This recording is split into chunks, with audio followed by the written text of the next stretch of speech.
ওকে আর কি বলবো, আমাদেরও তো বাড়িতে একটা আছে, তার কথাটাই বলি। বাপের আমি একটা ছেলে, বুঝলেন, সত্যিই একটা ছেলে। আমার মায়ের 4 মেয়ের পরে আমি একা। তা আমার স্ত্রীর বাপের একটাই বেটি, একটাই। এমনিতেই সব সময়তে যাই ঝগড়াঝাটি হয় আর কি। আর আমি, আল্লাহ তো ওদের এমন করে বানিয়েছে, যত বড় সাইকুল হাদিস হওয়া, যত বড় বক্তা হও, বাড়ি গেলে তোমার কোনো বক্তব্য চলবে না। আমি সব জায়গাতে প্রধান বক্তা হিসেবে বক্তব্য দিচ্ছি, বাড়ি গেলে কথা বলতে পারি না। আর কথা বললেই শুধু আমাকে বলে, তুমি কি পাগল নাকি বলো তো। ওরে সারা পশ্চিম বাংলা, বাংলাদেশ, আসাম, ত্রিপুরা ঘুরে আসছি প্রধান বক্তা হিসেবে, তোর কাছেই পাগল? হ্যাঁ। তা আমি তো বাড়ি যাইনি, আজকে প্রায় অক্টোবরের 13 তারিখ এসছি বাড়ি থেকে। অক্টোবর, নভেম্বর, ডিসেম্বর, জানুয়ারি, ফেব্রুয়ারি চলছে, 13 তারিখ এসেছি, মাঝখানে একদিন বাড়িতে গেছি। তা অনেক দিন বাড়িতে যাইনি বলে যখন যেখান থেকে যেটা পাই ভালো জিনিস, সেটা কিনে গাড়ির ভিতরে রেখে দিই। আর যদি যখন বাড়ি যায় তো মনে হয় 20-30 রকমের আইটেম ওর জন্যই নিয়ে যায়, ছেলে মেয়ে বাদ। আমি ওকে আগে খুশি করা দরকার আছে। আচ্ছা, আমার আব্বা আবার একটা বৌমা বলে সব সময়তে জামা কাপড় দিতেই আছে, ছেলে বাড়ি নেই ওই জন্য সব সময়তেই দেয়। আমার মা আবার পাড়ার ফেরিওয়ালাদের কাছ থেকে সব সময়তেই দেয়। আমার 4 বোন আছে, তারা ভাবে যে একটা ভাবি, তারাও সব সময় দেয়। আমার শ্বশুর আবার হায়দ্রাবাদে থাকে, ওখানে ওদের সোনার দোকান আছে, ব্যবসা করে। তা ওরা একটা মেয়ে বলে, ওরাও ধনী লোক, সব সময়তেই পাঠায়, যে আসে তাকে দিয়ে পাঠায়। তা বছরে মনে হয় 100টা জামা কাপড় ওরই হয়, মিনিমাম 100টা বলছি ওরই হয়। বোঝানোর জন্য বলছি ওদের মন কেমন। তা 4-5 মাস পরে যখন কখনো বাড়ি গেলাম, গিয়ে যদি বলি যে চলো তো একটু কলকাতার দিকে কোথাও বেরিয়ে আসি, আর তোমার কোনো কুটুম বাড়ি যাই, চলো, গাড়িটা বার করছি। তা আমার স্ত্রী আমাকে ঠিক এই কথা বলে, ভালো কাপড় নেই, কি পরে যাব? এই কথাটাই বলে, ভালো কাপড় নেই তো কি পরে যাব? তো মনে মনে বলছি, ওরে তোর 100টারও বেশি জামা কাপড় বছরে হয়, বাড়ি আমার 2 তলা বাড়ি, সব তোরই জামা কাপড় ভর্তি, আর তুই বলছিস ভালো জামা নেই। তাহলে ভালো কাকে বলে? হ্যাঁ, হযরত মুহাম্মদ সাল্লাল্লাহু আলাইহি ওয়াসাল্লাম বলছেন, ওদের অল্প জিনিসে মন ভরে না। আল্লাহ নবী সাল্লাল্লাহু আলাইহি ওয়াসাল্লাম তো বোকালোক ছিলেন না, বোকালোক ছিলেন? একদম বোকালোক ছিলেন না। তিনি ভবিষ্যৎ কথা চিন্তা ভাবনা করেই এটা বলছেন যে নারীদের অল্প জিনিসে মন ভরে না। 2, আল্লাহ নবী সাল্লাল্লাহু আলাইহি ওয়াসাল্লাম বলেছেন, দ্বিতীয় কারণ, স্বামীর অকৃতজ্ঞ। কে? স্বামীর অকৃতজ্ঞ। আজকে বাড়িতে গিয়ে টেস্ট করুন আপনি।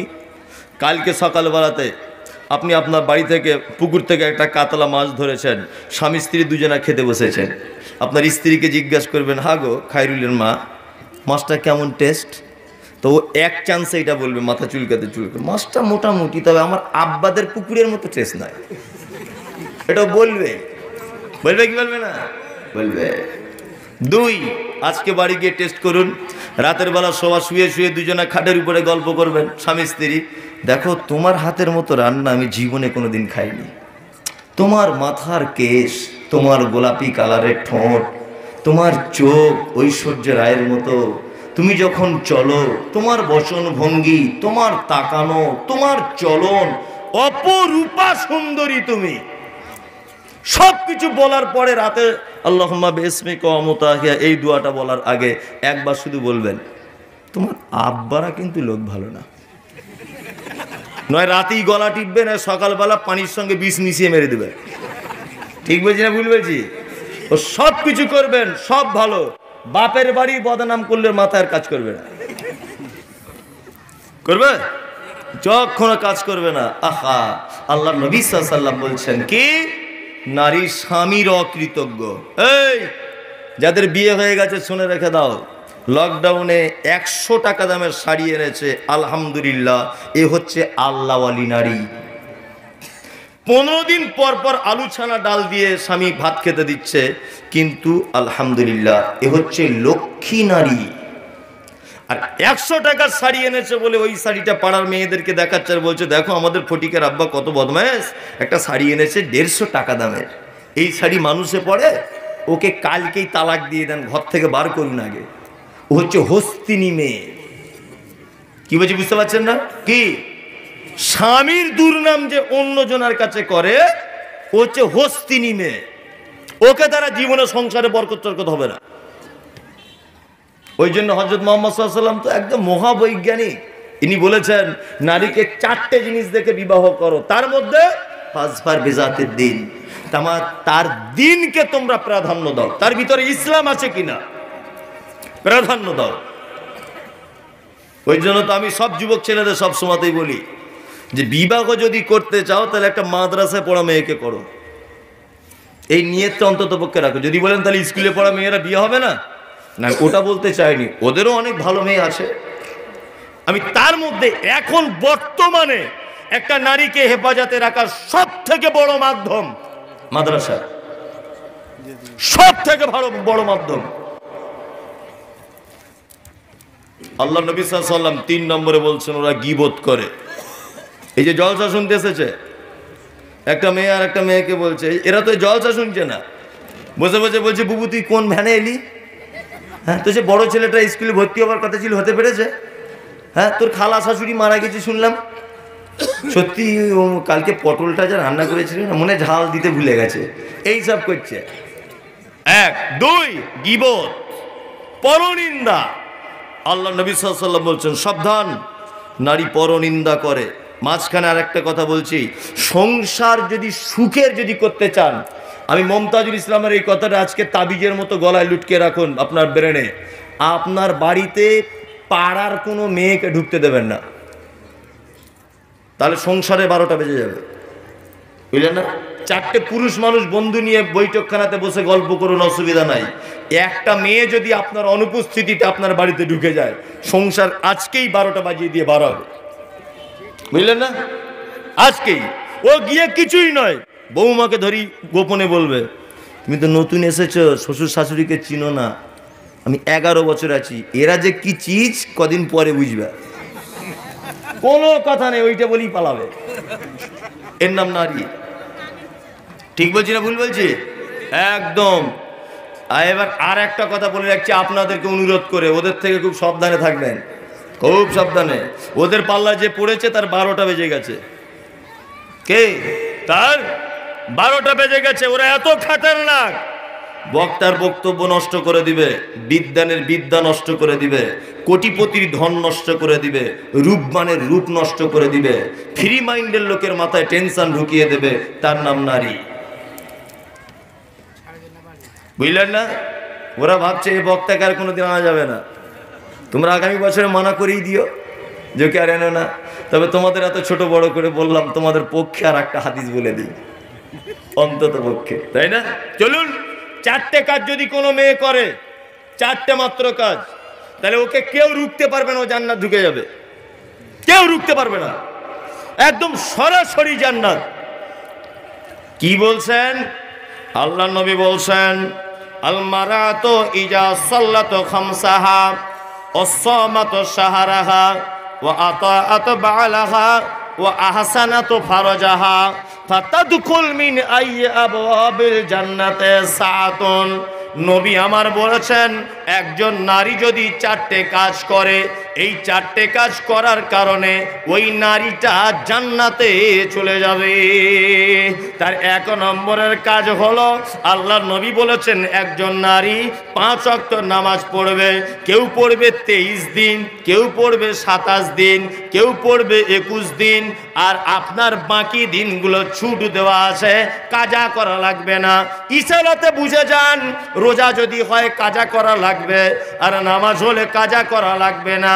আল্লাহর নবী বলেছেন আল মারাতু ইজা সাল্লাতু খামসাহা, একজন নারী যদি 5 ওয়াক্তের নামাজ পড়ে, ওয়াসামাতু শাহরাহা, 1 মাস যদি রোজা রাখে, ওয়া আতাআত বালাহা, আর স্বামীর যদি সেবা করে।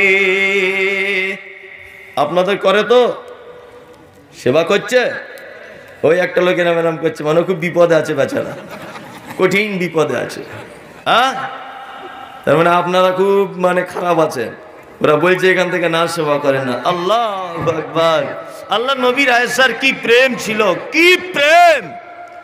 আম্মা জান আয়েশা বলছেন, যে গেলাসে আমি পানি পান করিতাম, পান করা হয়ে গেলে নবীকে দিতাম, দেখিতাম আমিও নিজ নয়নেতে, ওখানে মুখ লাগায়া নবী পান করিতেন।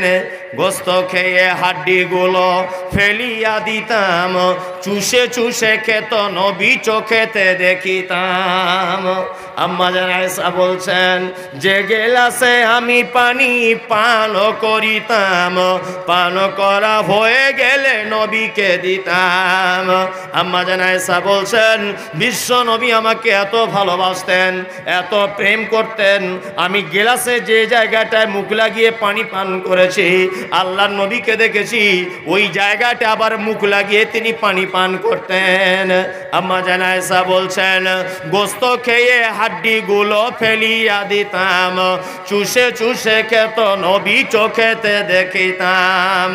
আম্মা জান আয়েশা বলছেন আমি গোস্তকে হাড্ডিটা যখন ফেলে দিতাম আল্লাহর নবীকে দেখতাম ওই হাড্ডিটা আবার মুখের ভিতরে দিয়ে চুষে চুষে রস বার করে করে খেতেন। এত প্রেম ছিল। এ প্রেম আছে আর? তো বিড়ির গন্ধতেই ঘুমায় না, তো আঁটু খাবে কি করে? হ্যাঁ, আঁটু খাবে কি করে? বিশ্ব নবী বলছেন 2-3 নম্বরে কি বলছেন? ও আতাত বালাগা, স্বামীর সেবা করবে।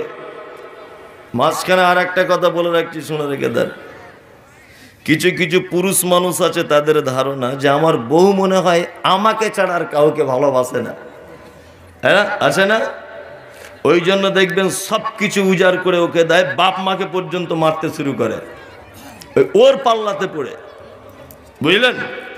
আপনাকে একটা কথা বলে রাখছি, নারী এমন ওদের পেঁচ ভিতরে, অর্ধেক ভালোবাসা মরার আগের দিন পর্যন্ত বাপের বাড়ি থাকে, আর অর্ধেক ভালোবাসা আপনার আপনার বেটা সবার উপরে থাকে। এর নাম নারী। কেমন আপনাকে একটা দৃষ্টান্ত দিয়ে বোঝাচ্ছি, দেখুন। একটা গল্প বলছি, যারা লুঙ্গি পরে আছেন সাবধানে বসুন, এই বলে দিলেন। গল্পটা আমি শুরু করছি এবার। একটা বুড়া লোক, বুঝলেন, বাড়িতে বসে আছে বারান্দাতে। তার বুড়িকে বলছে আজকে তো বাড়িতে কেউ নাই, তো একটু গল্প গুজব করি, এসো দুজনে কাছাকাছি বসি। এখন কাছাকাছি বসে গল্প করতে করতে বলছে তোমাকে সেই কতদিন আগে বিবাহ করেছি, এটা মনে আছে? বলছে মনে নাই তো। বলছে সে অমুক হলে সিনেমা দেখতে গেছিলাম উত্তম কুমার আর সুচিত্রার, মনে আছে? বলছে হ্যাঁ মনে আছে। তা বুড়োটা বুড়িটাকে বলছে তুমি কি সত্যি আমাকে ভালোবাসো?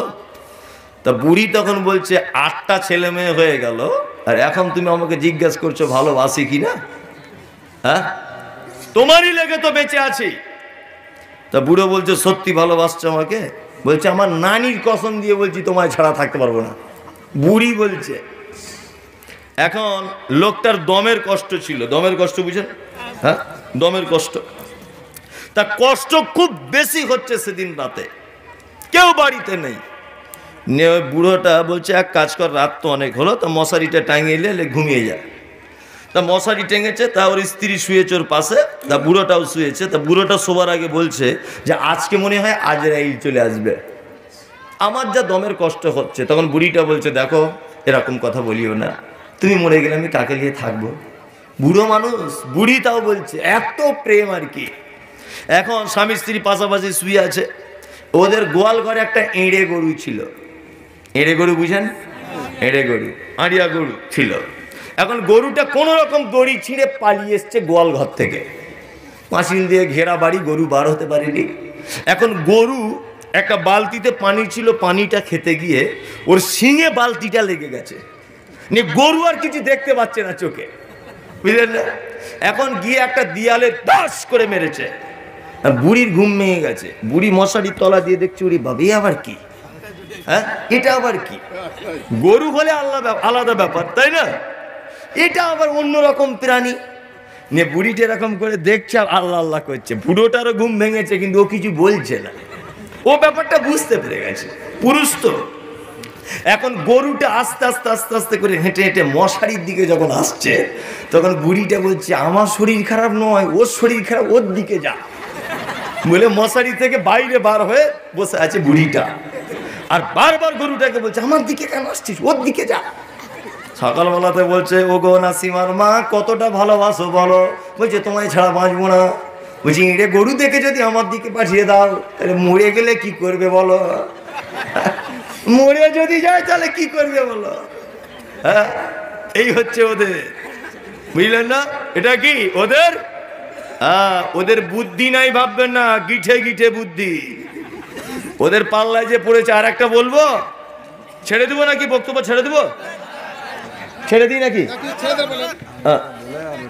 হ্যাঁ ঠিক আছে ঠিক আছে, আর একটা বলে। হ্যাঁ ছেলেদেরও তো বলবো, রেডি হয়ে আছি, দাঁড়া। এক, তাহলে 4 নম্বর আল্লাহ নবী কি বলছেন? ও আহসানাত ফারজাহা, নারী জান্নাতে যাবে লজ্জাস্থানের হেফাজত করবে, পর্দা করবে। কি করবে? পর্দা। পর্দা আছে এখানে?